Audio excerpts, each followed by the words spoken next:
자고 나니까 좋은 소식이 들립니다. 세계 3대 영화제 중에 하나 칸 영화제에서 한국 영화 봉준호 감독의 기생충이라는 영화가 최우수상인 황금종려상을 받았다는 소식을 듣습니다. 그 상은 대단한 거예요. 그리고 우리가 그동안에 몇몇 부분적인 상은 받았지만 최고상은 이번이 처음입니다. 한국 사람들이 아주 뛰어나다는 게 좋고, 또 더 좋은 것은 제가 가끔 말씀드리듯이 봉준호 또 주연 배우 송강호 이 두 사람 모두가 서울 출신이 아니어서 좋습니다. 콘크리트 바닥에서 크면은 사람이 큰 인물 되기 어렵습니다. 창조적인 아이디어가 그 속에서는 잘 안 자라요. 그래서 두 사람 다 경상도에서 자라서 큰 인물이 된 게 괜찮은 것 같아요.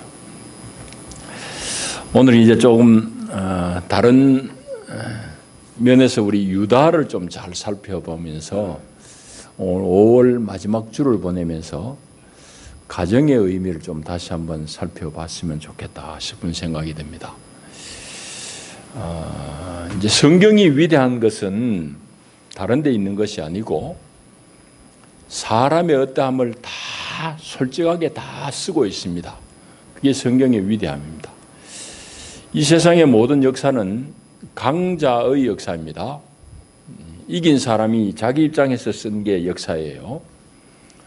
그래서 대부분의 역사들, 거의 다라고 할 수 있는데 역사는 다 이제 강자의 입장에서 쓰여졌습니다. 그런데 성경은 우리 인생들이 다 죄인임을 적나라하게 노출합니다. 어느 누구 한 사람도 하나님의 은총 없이는 구원받을 수 없는 존재임을 드러내는 게 성경이죠. 그 이스라엘 사람들이 존경에 맞이하는, 우리나라 같으면은 세종대왕을 아주 존경하고 이순신을 존경하고 그러겠죠. 이스라엘 사람들이 제일 소중하게 존경하는 사람은 아브라함이고 모세고 다윗이고 그렇습니다. 다윗은 심지어 지금도 이스라엘 국기 가운데 있는 별이 다윗의 별이잖아요. 그런 정도로 흠모하는 사람들인데 다윗이든지 모세든지 아브라함이든지 그들의 실수가 적나라하게 성경은 다 노출시키고 있습니다. 그러니까 사람을 미워하는 게 성경책이 아닌 거죠. 정직하게 사람에 대해서 다 쓰고 있는 게 성경입니다.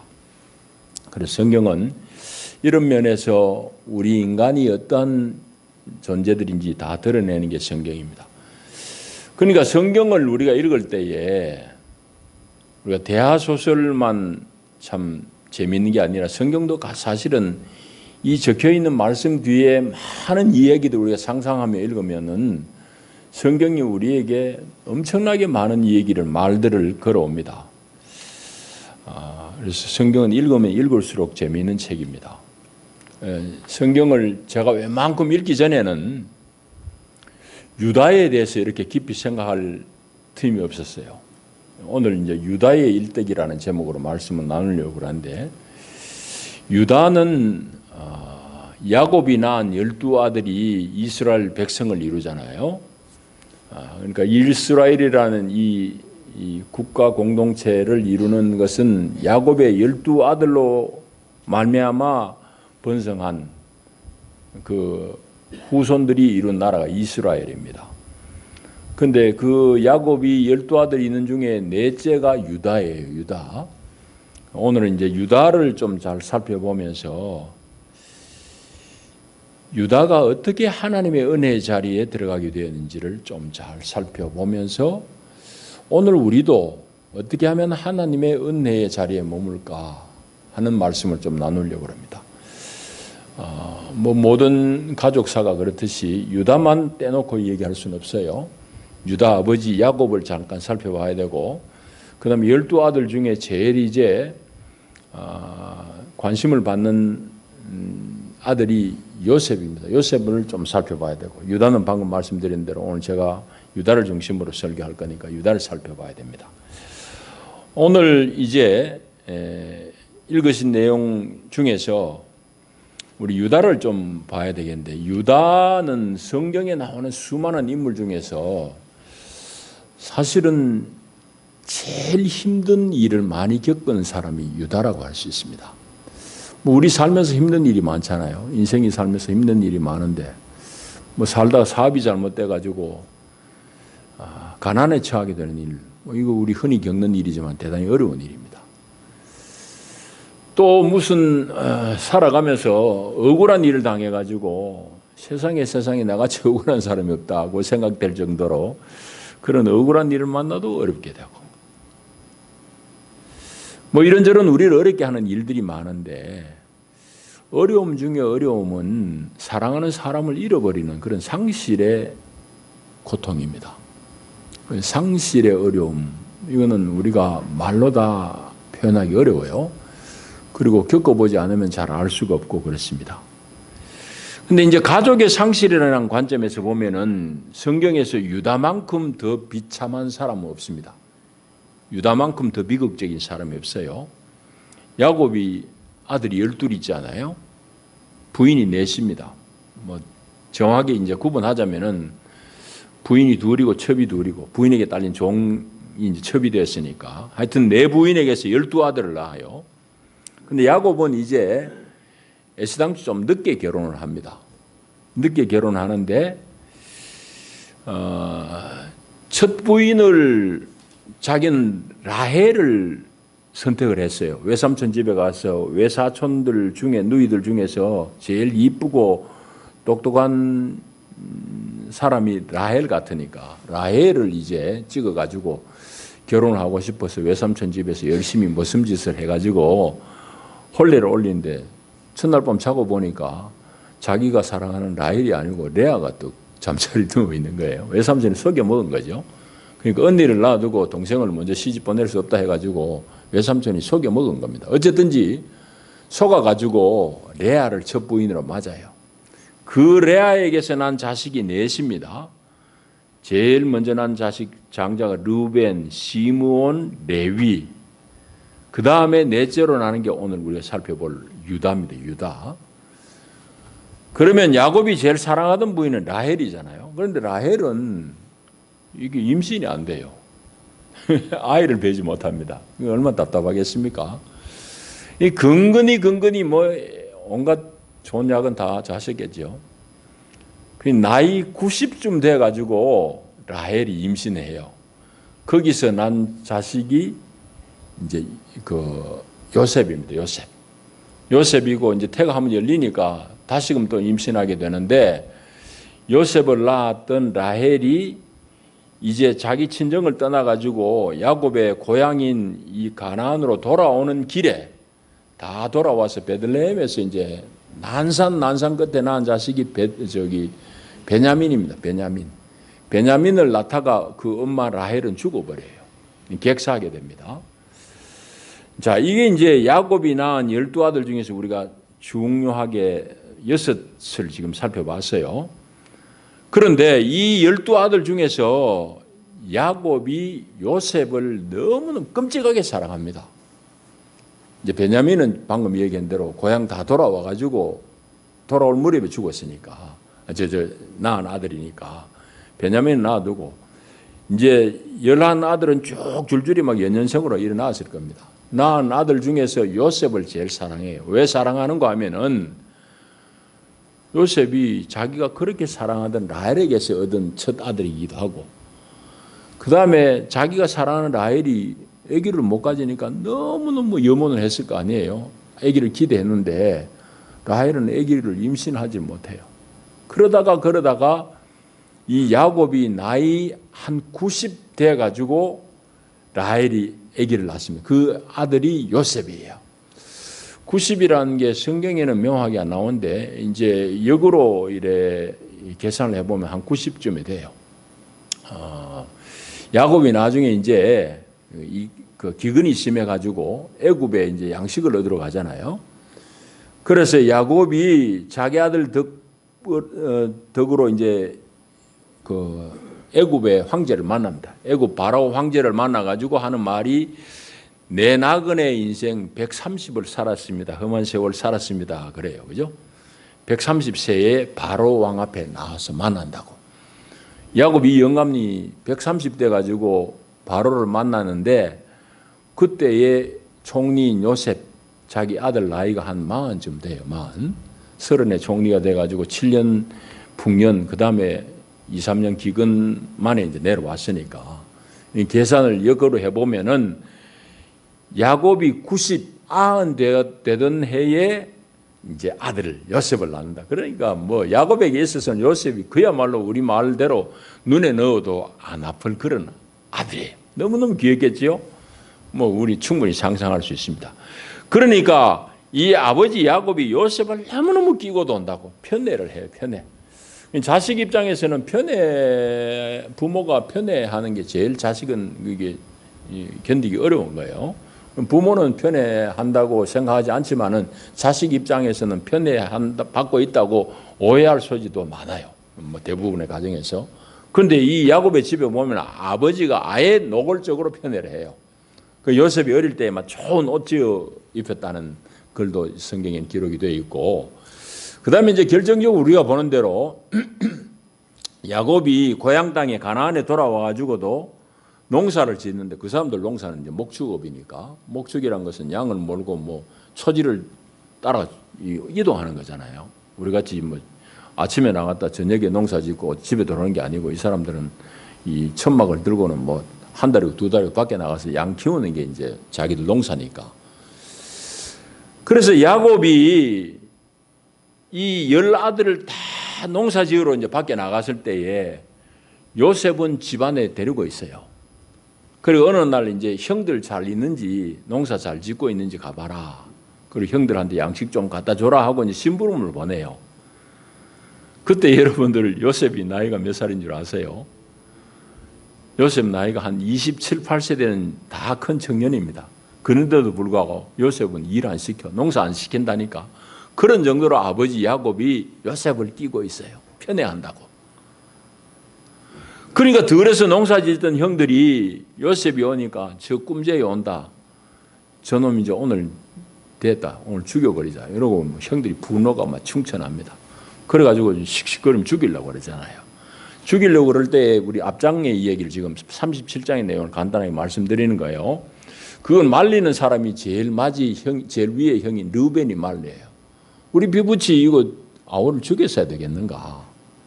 엉덩이 파고 그냥 좀 겁주자. 뭐 이런 정도로 르벤이 대충 무마시켜요. 다른 형제들 분노를 그렇게 사귀도록 한다고. 그러고 르벤이 잠깐 이제 뭐 자기 양떼를 보러 갔는지 자리를 비운 사이에 또 형제들이 막 분노가 부리듯 일어나가지고 죽여야 된다고 막 그럽니다. 요셉이 뭐 죽게 됐어요. 형제들이 이제 분노를 사가지고 죽게 되었다고. 뭐 이해는 되잖아요. 아버지가 그런 정도 편애를 하니까 미워 죽겠는 거예요, 형제들이. 그래서 죽이려고 그럴 때 이번에 이제 가로막고 나선 형이 누군가 하면 바로 유다입니다, 유다. 유다가 어떤 제안을 하는가 하면은 우리 그래도 아우인데 죽일 수 없지 않느냐. 너희들이 저 동생 저 요셉 꼴 보기 싫은 거니까 죽이지는 말고 우리 눈에 사라지게 하자. 어떻게 하면 되는데? 그러니까 하는 제안이 뭔가 하면은 여기 애굽으로 다니는 장사치들, 무역상들이 있으니까 그 사람들한테 종으로 팔아먹어버리자. 그럼 우리 안 볼 거 아니냐? 형제들이 다 오케이 그럽니다. 그래가지고는 이제 요셉을 대상들에게 팔아버려요. 팔아버리고 아버지한테는 어떻게 변명하죠? 요셉의 옷을 벗겨가지고는 양 잡아가 피 묻혀가지고는 이거 아버지 요셉 동생 옷 아닙니까? 아버지는 넘어가는 거지. 그 이제 37장에 우리 안 읽었는데 그 내용은 제가 간단히 말씀드린 거예요. 그래서 야곱이 자기가 눈에 넣어도 안 아픈 이 요셉이 죽었다는 소식을 듣고는 누가 위로해도 위로를 안 받아요. 식음을 전폐합니다. 그래서 이제 앞장 그 35절에 보면은 그의 모든 자녀가 위로하되 그가 위로를 받지 아니했다. 그러면서 하는 말이 내가 슬퍼하며 시올로 내려가 아들에게로 가겠다. 나도 죽어야 되겠다. 아들 따라 죽어야 되겠다 이 말입니다. 여러분 자식을 먼저 보내면 가슴이 묻는다는 말이 있잖아요. 그러니까 이거 뭐 보통 자식인가. 90이 얻은 아들이고 사랑하는 아내, 그 아내는 벌써 죽어버렸어. 라헬에게서 그렇게 난 자식인데 그 자식이 죽었다고 그러니까 뭐 가슴이 찢어지잖아요. 그러면 자기도 죽겠다고 그러니까 밥 먹는 거 다 폐해버리고. 그러니까 이게 유다 마음이 어떻겠냐고. 자기는 그래도 동생 살리려고 했는데 아버지 꼴을 보니까 자기가 그 집에 가까이 살 수가 없어요. 그 오늘 38장 1절은 그 후에 유다가 자기 형제들로부터 떠나 내려가서 했잖아요. 그 가나안 지방으로 내려가가지고 이제 부인을 얻고 정착하게 된 이유를 쓰고 있어요.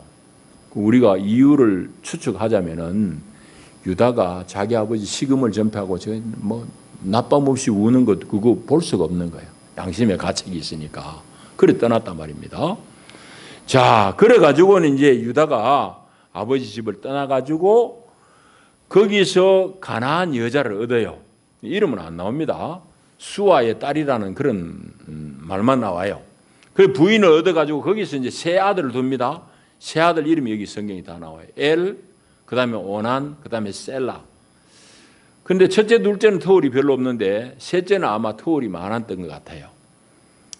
그런데 무슨 죄인지는 모르지만 엘이라는 유다의 큰아들이 죄를 범하니까 하나님이 그를 데려가 버려요.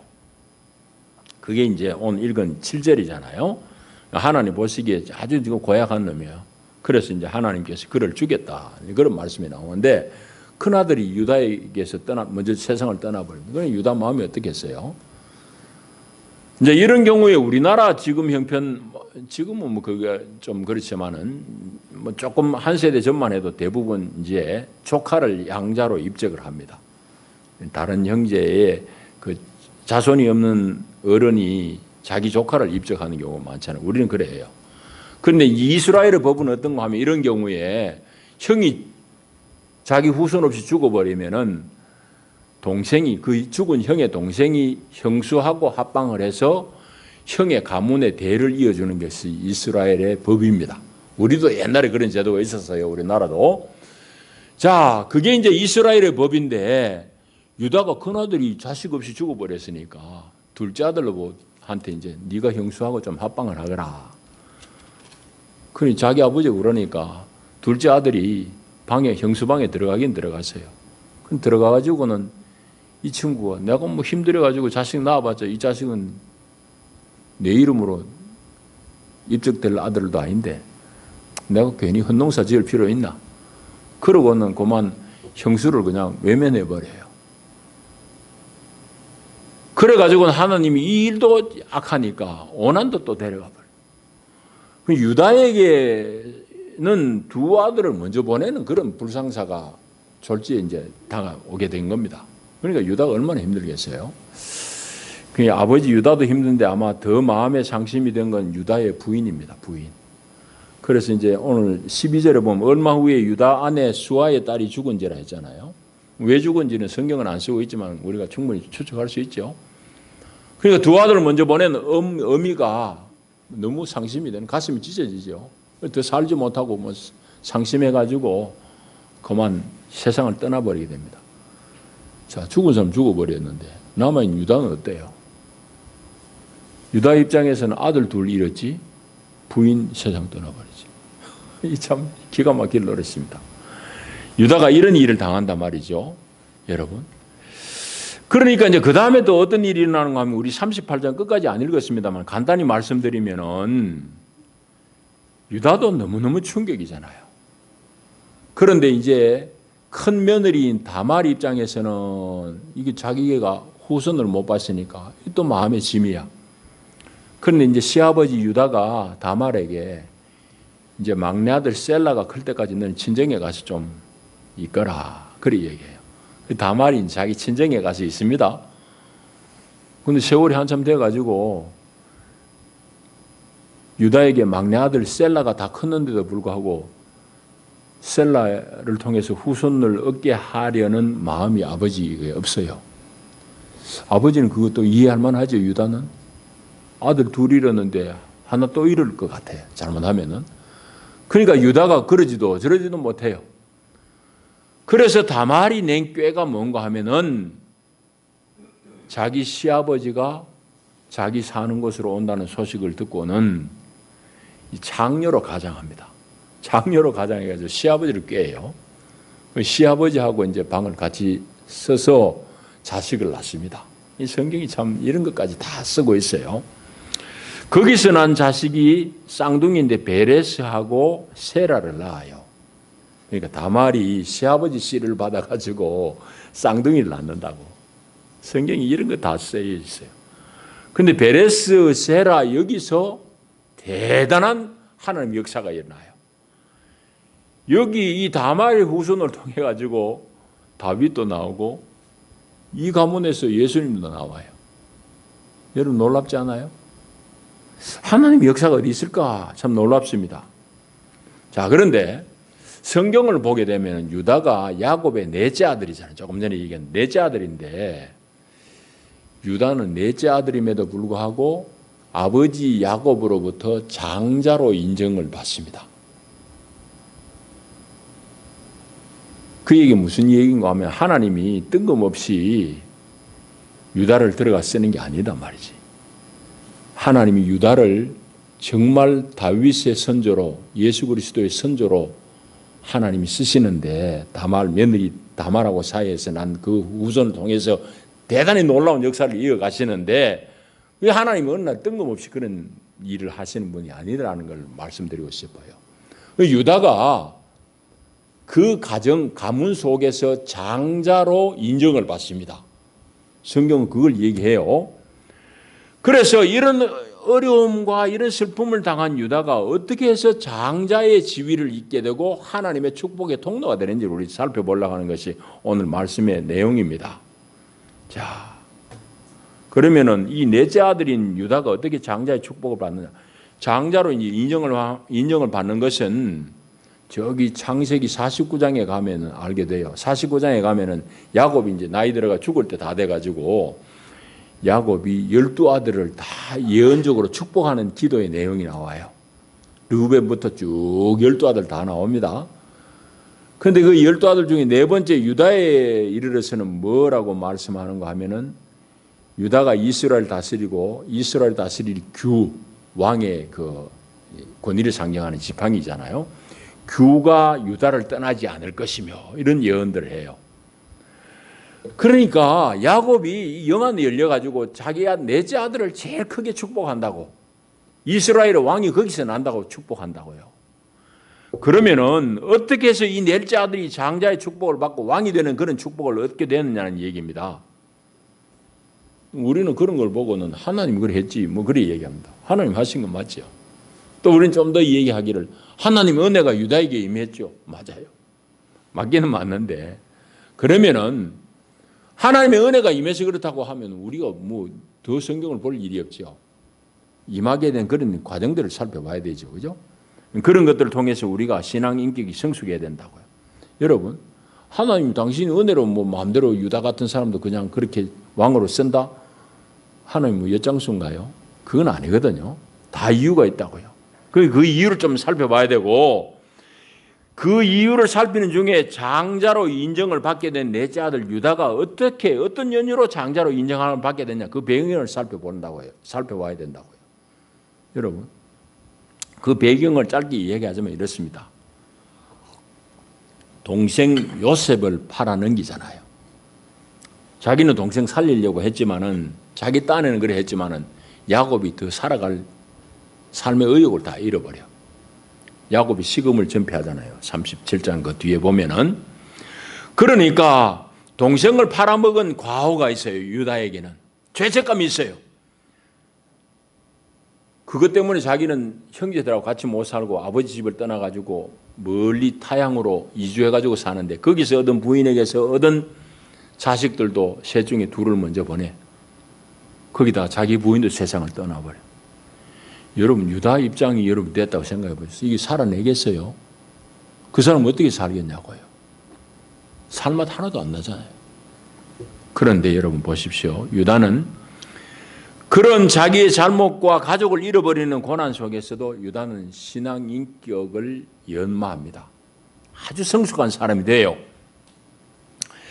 그러니까 이제 유다가 신앙 인격이 성숙했다는 것이 성경에는 성숙했더라 그런 말은 안 나와요. 그런데 유다의 사람 됨됨이를 보게 되면은 그가 참 대단한 인물로 성숙해요. 그래서 야곱이 넷째 아들임에도 불구하고 장자로 인정을 해요. 장자로 인정하는 장면은 49장 조금 전에 읽어드렸잖아요. 49장뿐만이 아니에요. 이제 나중에 자기 아들 요셉이 죽은 줄 알았던 요셉이 애굽의 총리가 된 걸 알고는 야곱이 자기 후손들 다 이끌고 이제 그 애굽으로 이주를 하잖아요. 이주할 때 이주 책임을 누구에게 맡겼느냐? 다른 아들 많은데 다른 아들 안 시켜요. 11아들 중에서 야곱이 누구에게 그 책무를 맡기는가 하면 그것도 역시 유다에게 맡겨요.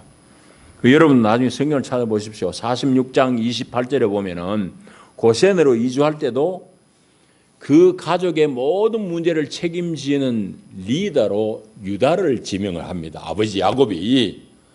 그러니까 이 넷째 아들이 얼마만큼 아버지 신임을 얻었으면 그래 했겠느냐고. 유다가 어떤 어려움을 극복해서 아버지의 이런 신임을 얻게 되었냐고요. 그러니까 여러분들 신앙은 그냥 생기는 거 아니에요. 우리 성경을 뭐 과학책 읽듯이 공부하듯이 그렇게 공부해가지고 우리 신앙 인격이 생기는 게 아닌다고. 말씀을 우리가 듣고는 그 말씀을 우리 삶 속에 살아내야 되는 거예요. 특별히 여러분들이 어려움을 겪을 때, 고난이 다가올 때 그 고난을 말씀의 지혜로 뚫고 관통을 해봐야 돼요. 그런 과정을 통해서 우리가 성숙해진다고. 그러니까 머리로 여러분 신앙이 자라는 건 아닙니다. 머리로는 성경 지식은 자랄 수 있지만은 여러분 신앙 인격이 자라는 건 여러분 생활을 통해서예요. 특별히 여러분 삶 가운데 다가오는 어려움을 통해서요. 그 유다가 겪는 어려움 조금 전에 얘기했지 않습니까? 성경의 인물 중에 유다만큼 상실의 고통을 겪은 사람이 없다고. 사랑하는 가족을 이렇게 잃어본 사람이 없다고요. 그런 과정을 통해서 유다가 터득한 것은 정말 가족이 귀하구나. 정말 가정이 소중하구나. 그걸 안 사람이에요.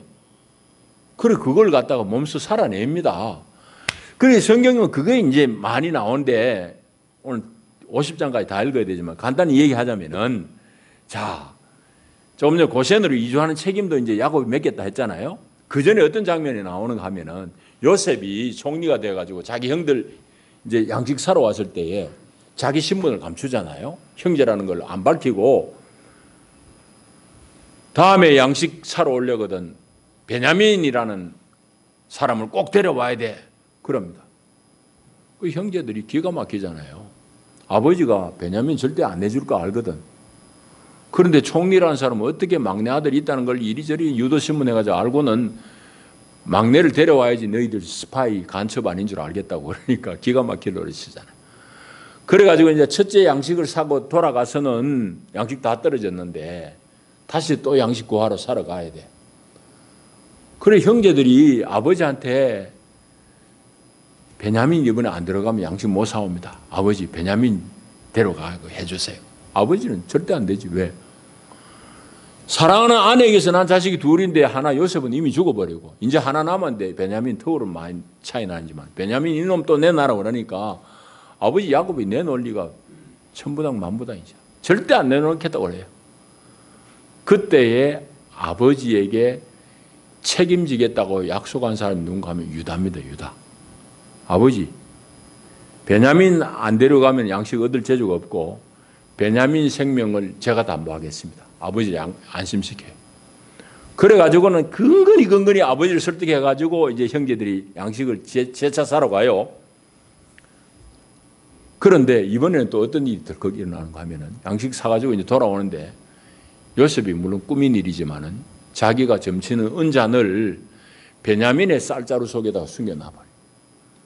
그래가지고 형제들이 양식 사가지고 이제 돌아가는데 뒤에 추격해 와가지고 다 절도범이라고 이제 현장 조사를 하는데 보니까 베냐민의 쌀자루에서 이제 그 은잔이 나왔으니까 이거 큰 범죄잖아.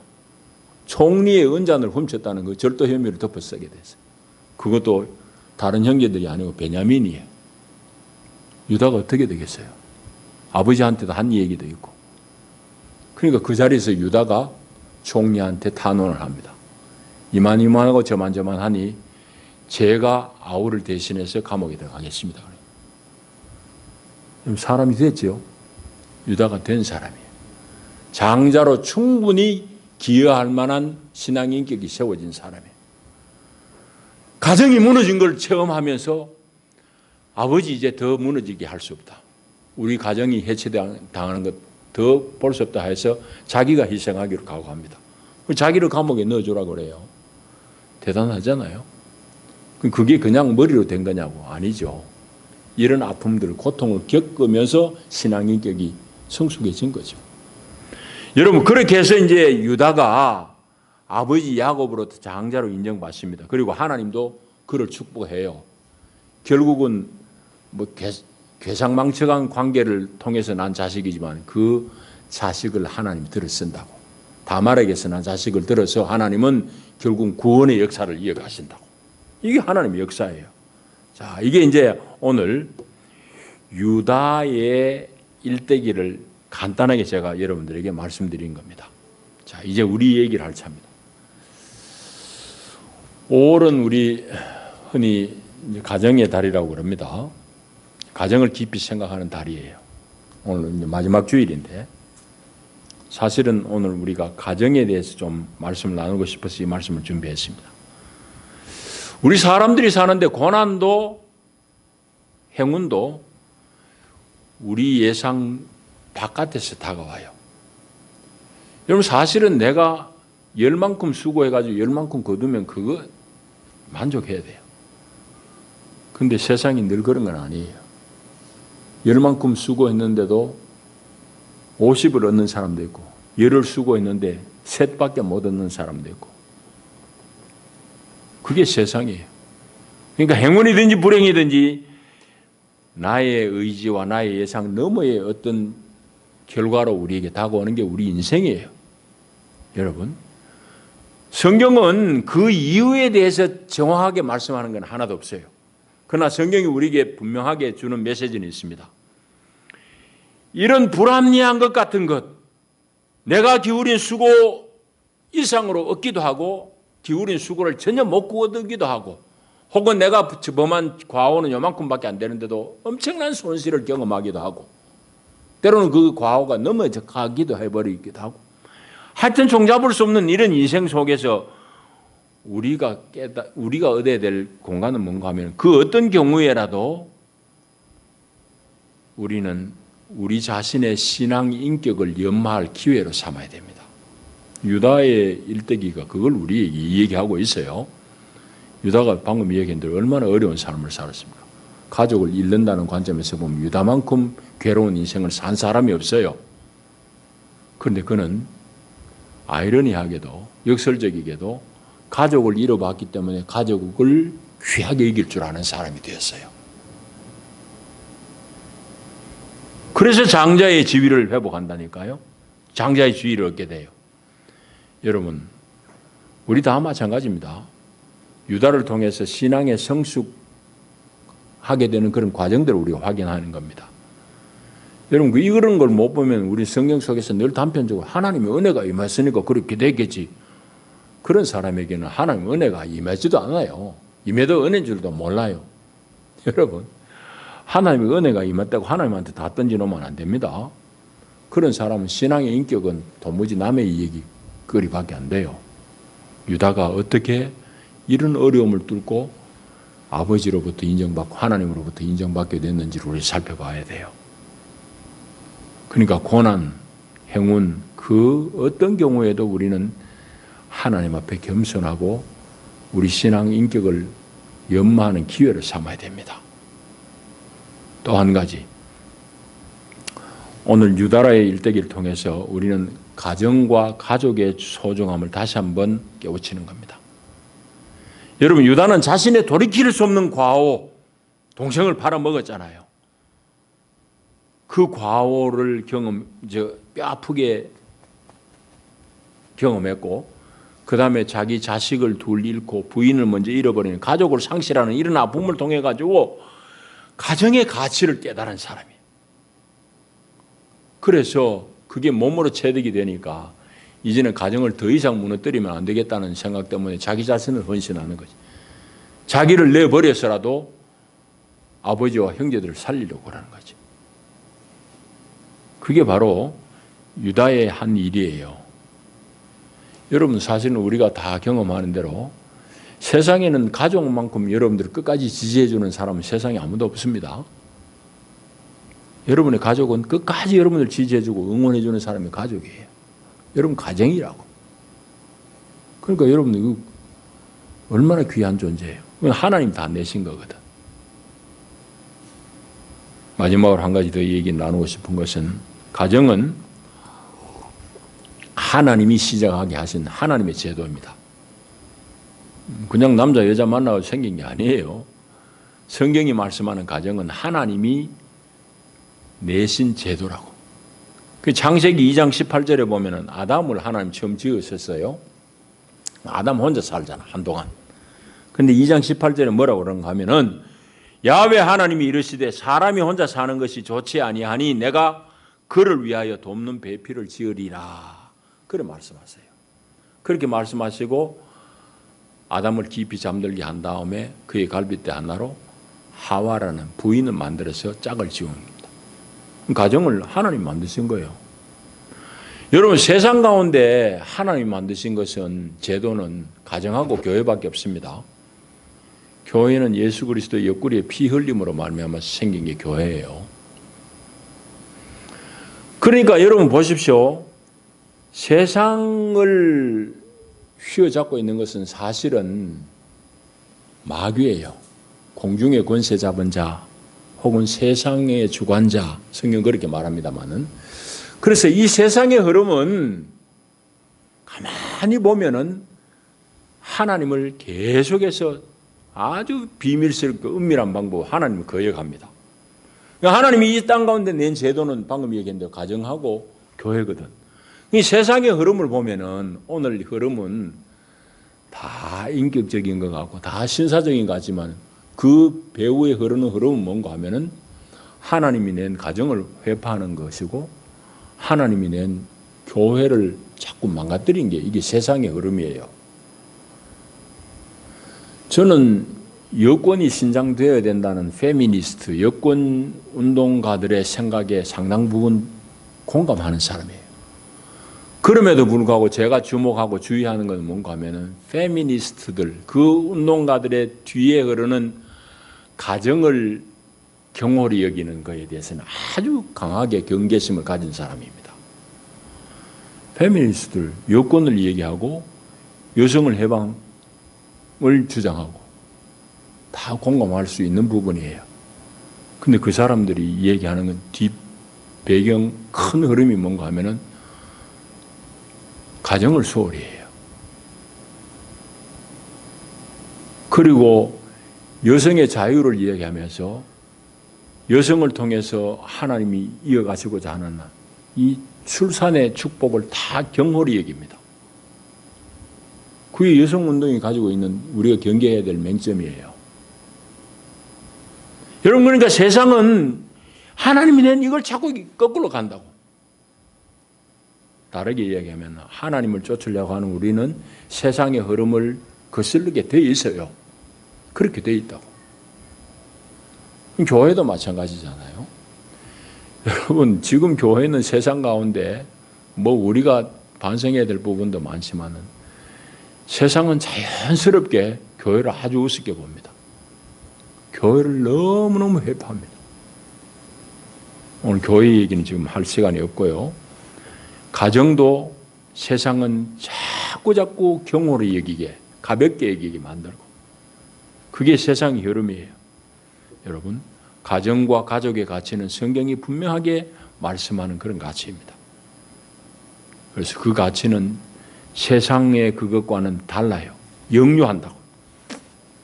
그러니까 우리는 성경 속에서 가정의 위대함, 가족의 위대함, 가정의 가치를 잘 보고 그걸 쫓아가야 돼요. 사실은 교회가 그 부분에 대해서 반성할 부분이 많습니다. 불과 한 30년 전까지만 해도 산하 제한을 많이 강요했습니다. 한 30년 동안이에요.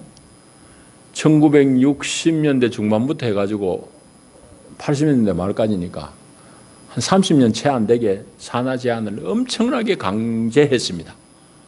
근데 교회가 아무도 거기에 대해서 거역하지 않았어요. 목사님들 중에 산하제한 잘못됐다고 얘기하는 사람 내가 들은 적이 없어요. 성경의 진리가 그게 아니다 하고 반대하는 사람이 아무도 없었다고. 교회가 제대로 말 못해낸 거죠. 그러니까 지금 출산율이 한번 꺾이고 나니까 이제 이게 회복되기가 너무 어렵잖아요. 우리는 교회는 성서의 진리를 붙들고 세상을 향해서 나가야 되는 게 교회예요. 여러분들 그러니까 가정을 귀하게 여겨야 돼요. 그리고 자녀들도 허락하는 한 많이 낳아야 돼요. 이 성경의 말씀입니다. 오늘 유다를 통해서 가정을 소중하게 여겨야 된다는 것을 다시 한번 우리가 말씀을 나눕니다. 기도합니다. 하나님 감사합니다. 유다가 어떤 아픔과 가족의 상실을 통해서 가정을 귀하게 여기는 사람으로 변모했는지, 그로 말미암아 하나님의 축복 안에 들어가게 된지를 말씀을 통해서 우리가 배웁니다. 하나님, 우리의 삶의 모든 형편 가운데 말씀의 진리를 쫓아 살게 하여 주시옵소서. 그리하여 하나님의 거룩한 뜻을 이 땅 가운데 일구어내는 하나님의 사람들로 세워주시옵소서. 예수님 이름으로 기도하옵나이다. 아멘.